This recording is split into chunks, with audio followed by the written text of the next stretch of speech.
अमृत महोत्सवात शिवकालीन वस्तूंचे प्रदर्शन, संग्राहक अमित गुंडावार यांचे अभिनव उपक्रम। लोकसेवा मंडळ संचालित लोकमान्य टिळक विद्यालय भद्रावती येथे लोकसेवा मंडळाचा अमृत महोत्सव मोठ्या दिमागदार व आगळ्यावेगळ्या प्रबोधन, सांस्कृतिक, बौद्धिक कार्यक्रमाने साजरा करण्यात येत आहे।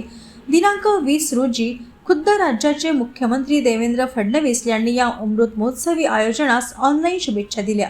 तसेच या कार्यक्रमाच्या प्रारंभी लोकमत वृत्तपत्र समूहाचे अध्यक्ष विजयबाबू दर्डा, आमदार सुधीर मुनगंटीवार, बळवंतदादा गुंडावार, मनोहर पारधे, आमदार देवराव भोंगळे व अध्यक्ष चंद्रकांत गुंडावार यांच्या प्रमुख उपस्थितीत शिवकालीन वस्तू प्रदर्शनाचे उद्घाटन केले गेले। दिनांक 20 जानेवारी ते 26 जानेवारी दरम्यान सुरू असलेल्या महोत्सवाचे खरे आकर्षण शिवकालीन वस्तू ठरल्या।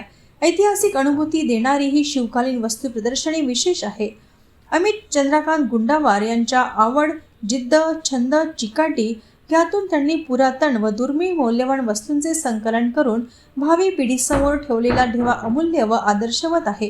सदर प्रदर्शनात शिवकालीन शास्त्र, चिलखत, पगडी, शीरपेचातील पगडी, अरबी, संस्कृत, पालशी, खलिते, ताम्रपट, कुलूप, अडकित्ता आदी शिवकालीन दुर्मिळ वस्तू विशेष आकर्षण आहेत। स्वतः संस्थापक अमित गुंडावार आवर्जून सर्व ऐतिहासिक वस्तू, त्यांचा कालखंड, उपयोगिता इत्यादी महत्त्व विशद करून विद्यार्थ्यांच्या ज्ञानात भर घालतात। 29 ते 26 जानेवारी दरम्यान सुरू प्रदर्शनीचा लाभ अनेक विद्यार्थी व भद्रावतीकरांनी घेतला आहे।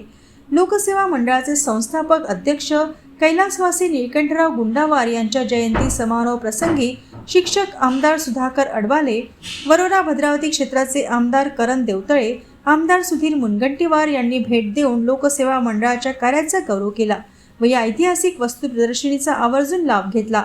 या संपूर्ण समारोहात शाळेचे शिक्षक व शिक्षकेतर कर्मचारी यांनी प्राचार्य रूपचंद धारणे यांच्या मार्गदर्शनाखाली विशेष योगदान देऊन सहकार्य केले।